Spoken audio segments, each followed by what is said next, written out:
This week on the Bioneers, Revolution from the Heart of Nature. You ever ask yourself, why do we have hazardous materials? Who in their right mind would synthesize a red dye that caused cancer? Why are we in the situation that we're in? I'm Neil Harvey. Please join us this week for Molecular Psychology, Good Chemistry, with Nature's Green Chemistry on the Bioneers, Revolution from the Heart of Nature.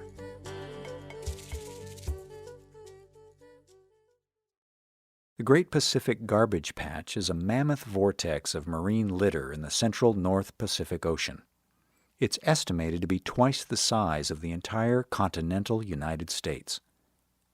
The patch is a giant clot of plastics, chemical sludge, and assorted debris that have been trapped by the currents of the North Pacific Gyre.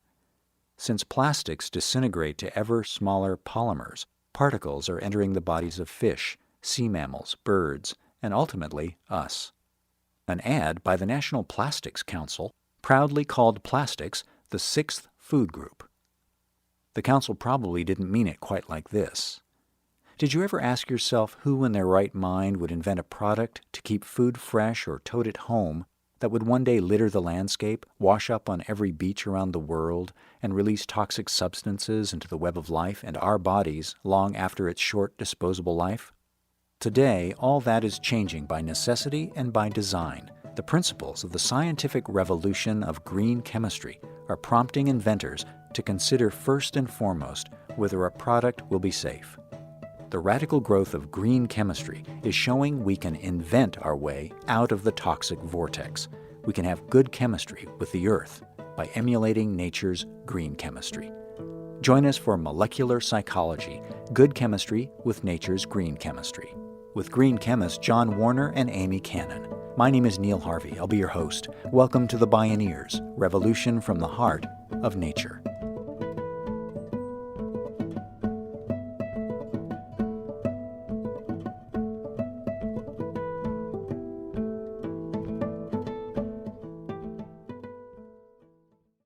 Chemists make natural materials from the earth and synthesize them into molecules in the lab. From those molecules, they make materials, and from those materials, they make products. So why make toxic products? Good question. It's not a question John Warner was asking himself at the pinnacle of his career as one of the most prolific and successful chemists on the planet. As an undergraduate, Warner published half a dozen research papers in peer-reviewed journals. At age 19, he presented his research at the prestigious National Academy of Sciences in Washington. While studying at Princeton University, he helped invent the most successful anti-cancer drug in the history of pharmaceutical science. He was on his way to becoming a star medical chemistry professor when the Polaroid company offered him a high-paying job as head of exploratory research. John Warner jumped at the opportunity. It took a heart-rending personal tragedy to raise the question in his mind: why don't chemists focus on inventing non-toxic products? John Warner spoke at a recent Bioneers conference. I'm at Polaroid. I'm an industrial chemist. I'm intellectually looking at this concept of making molecules safe and keeping it, appropriate as far as economics and things like that. So I'm approaching this from a very intellectual perspective. When all of a sudden, the worst thing imaginable happens. My 2-year-old son dies of a birth defect. He was born with a disease called biliary atresia, in which his liver was completely detached from his intestines. So he couldn't survive metabolizing, certain nutrients. He got a surgery to keep him alive for a couple years, and by the time organ transplants, things like that happened, it was too late and we lost him. I talk like this about, aren't I so cool? I'm on Celebrity Magazine. Look at all my patents. Look at all my papers. Aren't I cool? At this point in my life, I suspect I was one of the most prolific synthetic organic chemists on the planet. Probably synthesized over 2,000 molecules that had never existed before. Won as many awards as you can imagine. Published as many papers as you can imagine. At the top of the game. Imagine the night of my son's funeral, staring at the ceiling, asking myself, what if something I touched caused my son's disease? What if something that I got an award for caused his birth defect? And that's when the second epiphany happened. And this is probably the most important thing I'm going to try to get you to understand. I went to 4 years of undergraduate, 3.5 years of graduate school. I never had a course in toxicology. I never had a course in environmental mechanisms. How is it possible that I can be such a successful chemist and never having had any course to teach me what makes a molecule toxic, what makes a molecule hazardous? So come to think of it, imagine you want to be a chemist. Think of any university you can imagine. Go online and find the courses that you have to take to get a job, to work in industry, to be an industrial chemist. You will find not one university will have you take a course in toxicology. Not one university will have you take a course in mechanisms of harm. Why do we have dyes that cause cancer? Why do we have plasticizers that cause birth defects? Yes, there's corporate greed, there's things like that, but at the end of the day, the fundamental thing is we're not training scientists not to. And that should outrage you. My father was an electrician. He couldn't come into your house and change a light bulb unless he had a document that said he could do it safely. Teachers, architects, lawyers, you can think of all the professions that require some kind of accreditation, some kind of documentation that they can do things safe and are aware of the state of the art. How is it possible that the only humans on the planet, given the gift of making a new molecule that has never existed before, they can assemble atoms in unique geometries and have absolutely no responsibility to anticipate if they're about to make the most potent neurotoxin in history, the most potent carcinogen in history? Till we address that, we got some serious issues. John Warner experienced a world-changing epiphany in the agonizing wake of his son's death. He began to imagine and invent a responsible form of chemistry. It would be dedicated to creating non-toxic products to meet the business bottom line and placing a premium on the health and safety needs of the public. Warner was among the first handful of green chemists in the United States in the early to mid-90s. He was named 2002 Distinguished Chemist of the Year by the American Institute of Chemistry.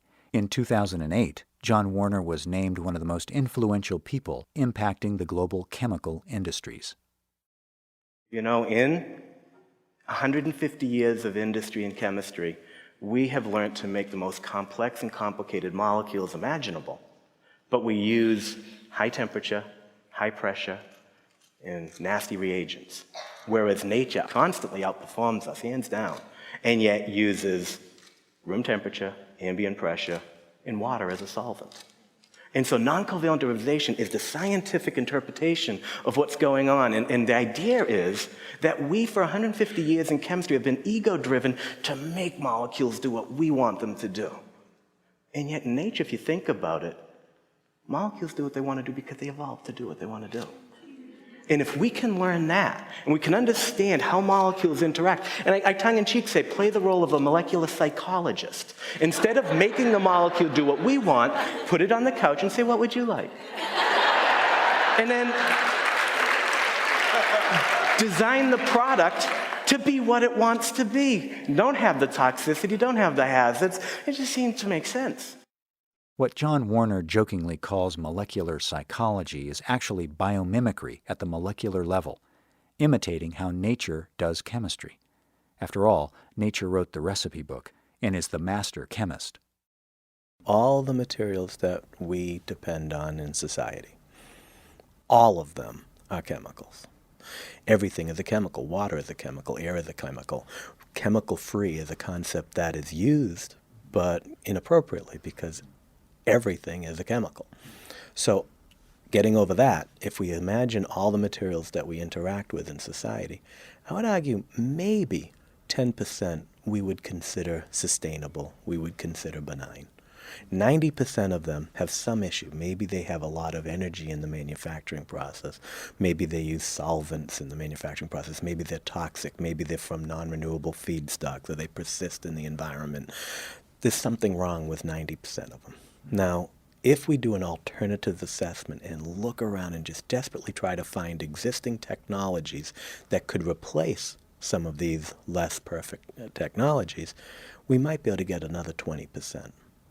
But at this moment in time, 65-70% of the materials that we interact with need to be reinvented. not resourced, not found in it, but we actually need to invent new technologies to replace them. And that's the role of green chemistry. John Warner has outlined the 12 principles of green chemistry in a book he co-authored with Paul Anastas. The two grew up together in Boston, and today they're known as the fathers of green chemistry. Their landmark book, Green Chemistry, Theory and Practice, has been translated into over a dozen languages. John Warner is at the forefront of transforming the global toxic chemical industry into one that is not just less harmful. It can actually be benign, and it's also a whole lot smarter. The average synthesis of a pharmaceutical, a life-saving drug, the average manufacturing process generates, on average, 200 to 300 times the mass and waste of the product itself. So every 1 gram of a drug, maybe 200, 300, sometimes up to 1,000 grams of waste are generated. So what green chemistry says is that if you have a hazardous material and you're depending on humans to take it and always treat it appropriately, package it appropriately, that's not good enough. In green chemistry, we don't anticipate always good behavior. We anticipate the unfortunate. When the tanker truck tips over, when an explosion happens, if the chemist does their job well, people are still safe. And so the idea is to get away from this exposure control mentality that, through engineering, through special packaging, we can use hazardous materials and mitigate danger through exposure. Well, that's what we've been doing for 150 years. We've taken it as a fait accompli that chemistry has to be dangerous, and as long as we engineer mechanisms to protect exposure, we'll be okay. Whereas what green chemistry says is anticipate reality, and the tanker truck tipping over, something spilling, make it safe intrinsically as opposed to phenomenologically. John Warner believes that in the not-too-distant future, all chemistry will be green chemistry. It may surprise you to learn that the chemical industry itself is helping lead the way. More when we return.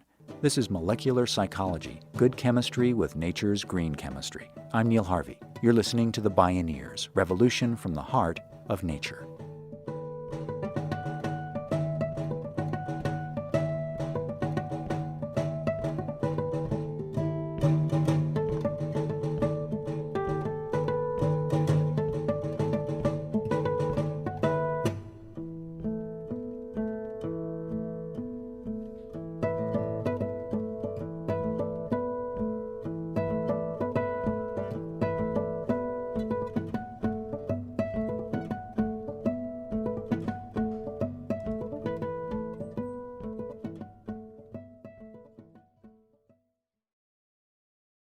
Bioneers Radio is made possible in part by John Masters Organics. Feel good about looking good. Learn more at johnmasters.com. To explore more Bioneers radio shows and conference videos for free, visit Bioneers.org. John Warner will tell you that green chemistry is not just the trend du jour, or hype. He's banking on the fact that science literacy is at the heart of our ability to live on Earth in ways that last, and without a plastic vortex. Warner is operating in a green chemistry vortex that's demonstrating the benevolent synergies among science, industry, government, and education to detoxify our world. Again, John Warner. Industry, this is going to surprise you, but industry is leading. All right, because when you add up all the impacts of working with a hazardous material. Okay, you've got a hazardous material on one side, you've got a safe material on the other side. When you consider the storage costs of a hazardous material, the liability costs of it, the training of the workers, and all the other hidden costs associated with using a hazardous materials, it's absolutely a no-brainer that you would rather have a safe material. DuPont in 2004, I may have the year wrong, but I think it was 2004, their R&D budget was $1 billion. Their environmental compliance budget was $1 billion. So they were spending the same amount of money to invent the next generation of materials as they were to be compliant with regulations. So the CEO says, from now on, I want my scientists to only invent non-regulated safe materials. Well, none of those scientists have had courses in toxicology. None of those scientists have had courses in environmental mechanisms. So it's okay to want, but if you don't have the ability, you can't. So I find that almost every chemical company you can think of has a green chemistry program and is passionate about trying to get their scientists to understand green chemistry. Historically, no chemistry department anywhere in the United States taught toxicology. But that's changing because of industry's pressing need for scientists grounded in the principles of green chemistry. John Warner estimates that by about 2006, 50% of colleges and universities supported green chemists and their education and research. Now I would say the majority of universities have one or two individuals in the department that are doing something in green chemistry, and now some of the departments are actually systematically starting to put it into their actual curriculum. When every college and university in the country says that we see it's a moral and ethical responsibility to train scientists in toxicology and environmental impact as a part of the education process, then we've gone 100%. And he sees an awakening even in government. In the U.S., each year since 1996, one academic researcher has been awarded the Presidential Green Chemistry Challenge Prize for innovations in cleaner, cheaper, smarter chemistry. In addition to a researcher, annual awards are given to small businesses and chemical industry leaders. The list of winners includes less wasteful products and applications and more benign manufacturing processes for everything from common industrial chemicals to life-saving drugs. Green chemists have invented gentler ingredients for cosmetics, faster ways to analyze the protein content of food, and less toxic household paint. Incremental, yes. But the trajectory away from toxics is clear. The EPA-sponsored competition has so far awarded 70 new technologies that have collectively eliminated 1.3 billion pounds of hazardous chemicals and solvents, saved over 42 billion gallons of water, and eliminated 46 million pounds of CO2 emissions. Green chemistry is growing rapidly outside the United States. It's being driven by business needs, and academia is responding. China has 14 national research labs dedicated to green chemistry technologies. India is piloting a mandated program in Delhi to require all chemistry students to take a one-year course in green chemistry. And you know why they're getting it? Because it's about competitive advantage. The world has changed. That 10 years ago, people would laugh and talk about, sustainability, but that's not true anymore. So if you have a material that has superior performance, superior cost, and is safe, you've got a profitable business. And other countries are figuring that out. Business sees the advantages of going green. Government is beginning to wake up to the value of getting toxic materials out of our lives, and universities are responding. Brother, can you spare a paradigm? John Warner says we have to accelerate the pace of green chemistry invention. Then companies will find it easy to make choices based on competitive advantage and consumer demand.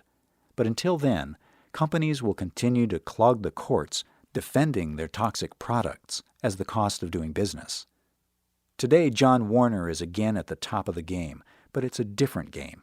He's president and chief technology officer of the Warner Babcock Institute for Green Chemistry, north of Boston.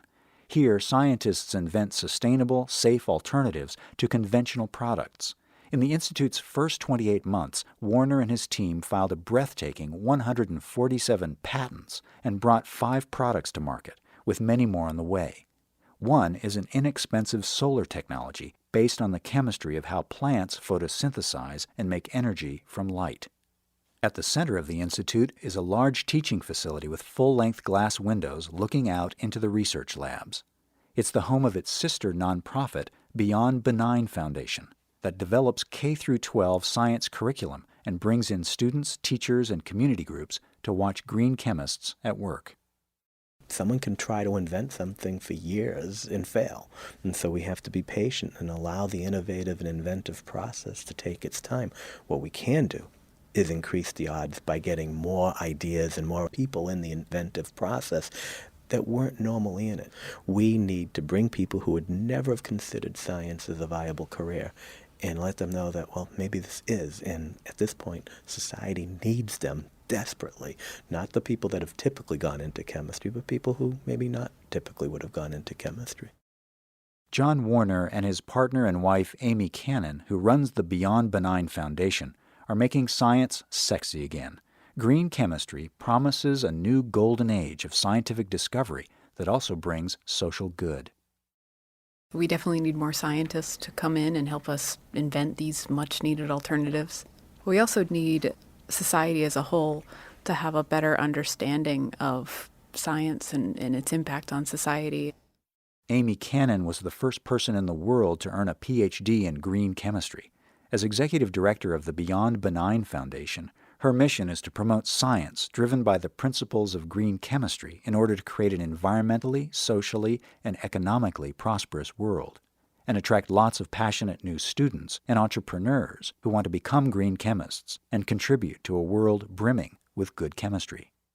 So at Beyond Benign, we do quite a bit of work in the K-12 arena. We think it's really important, especially here in the U.S., where we have such a disconnect with science. We're pretty science illiterate. All the statistics say that if by 8th grade students don't have a general positive view of science, they're not going to study it in college. So we really focus on K-12 on getting them early. So we do that through curriculum development work. We train teachers on our green chemistry and sustainable science curriculum. We post all of our curriculum online on our website, freely downloadable, free of charge. So we believe in open access materials as well. And we also do this through outreach, just communications. So we have for example, we have a college student ambassador program where we have undergraduate students who we train on green chemistry, and they become ambassadors in K-12 classrooms. And they're great role models for students. You know, they look at them, they don't look too different. They don't look like the traditional crazy scientist. And, the K-12 student can look at them and say, maybe if they can do it, maybe I can too. So that's another program that we work on quite a bit. And our middle school curriculum is super fun. We put them in the role of a materials scientist and a formulator, and they invent a shampoo. They form companies, they design the packaging, they come up with a company name, they research all the ingredients and what each of the ingredients are doing, and they formulate their shampoo. And at the end of it, they have a competition to see which one, they have a number of criteria that they're trying to develop this shampoo against. It has to have an environmental benefit. It also has to be economical, and it has to have a social equity piece. So it's got to work pretty well. It's got to have all those three pieces, which is a core piece to what green chemistry is all about. And that's what our name comes from. It's got to be beyond just benign. It has to be economical, and it's got to work. Otherwise, it's not going to be successful in the marketplace. Amy Cannon. Green chemistry, by definition, protects human health and the environment. It also creates green jobs and grows a sustainable economy. The new generation of qualified molecular psychologists is helping molecules be all that nature wants them to be. The tide is turning. San Francisco, Mumbai, Mexico City, and the entire country of Rwanda have completely banned petroleum plastic bags. Already, many biodegradable plastics are made from corn, potatoes, or tapioca, using 60 to 70% less oil than conventional plastics. These kinds of plastics would make a far better sixth food group, if that's your bag. John Warner. We're all in this together. We need to think about things in a different way. If we keep doing it the way we are, we're going to keep having the same molecules. And so we've got to recognize that everyone has a role to play in this. You don't have to become chemists. But you have a right, in fact, you have a responsibility to step up to the plate and understand a little bit more about what's going on. Okay, because right now, if someone comes and says something is dangerous, and someone else says something is safe, do you feel capable of knowing who's telling the truth and who's lying? And don't you deserve to know that? And that's what we really need here, okay? So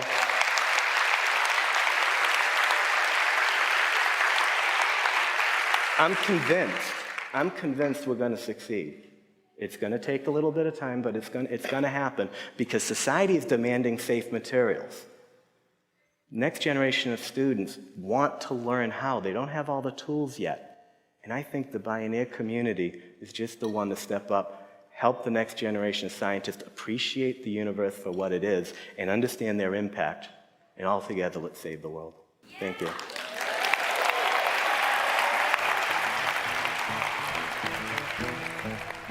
John Warner and Amy Cannon.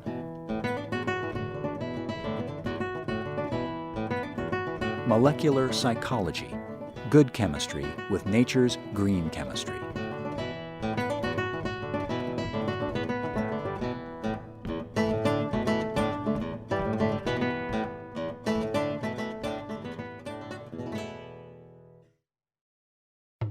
Many more Bioneers radio programs and conference videos are available online for free at bioneers.org, where you can also find out how to attend the annual Bioneers Conference and local Bioneers satellite conferences near you. Bioneers' voices are heard more widely with your support. Join by visiting bioneers.org or call 1-877-BIONEER. The Bioneers, Revolution from the Heart of Nature is a production of Collective Heritage Institute. Executive producer, Kenny Ausubel. Written by Catherine Stifter and Kenny Ausubel. Senior producer, Neil Harvey. Managing producer, Stephanie Welch. Production management, Aaron Leventman and Chuck Castleberry. Station relations by Creative PR. Distribution is by WFMT Radio Network. Original recordings provided by Focus Audio Visual. Interview recording engineer, Jeff Westman. Our theme music is taken from the album Journey Between by Baka Beyond and used by permission of Hannibal Records, a Rykodisc label. Additional music was made available by Acoustic Music Records at acoustic-music.de. For more music information, please visit bioneers.org. The opinions expressed in the Bioneers Revolution from the Heart of Nature radio series are those of the presenters and are not necessarily those of Collective Heritage Institute, the underwriters, or this radio station. My name is Neil Harvey. Thank you for listening. I invite you to join the Bioneers in inspiring a shift to live on Earth in ways that honor the web of life, each other, and future generations. This is program number 1311. This program was made possible in part by Organic Valley Family of Farms, organic and family-owned since 1988. Learn more at organicvalley.coop. Also by Park Foundation, dedicated to heightening public awareness of critical issues, as well as by the generous support of listeners like you.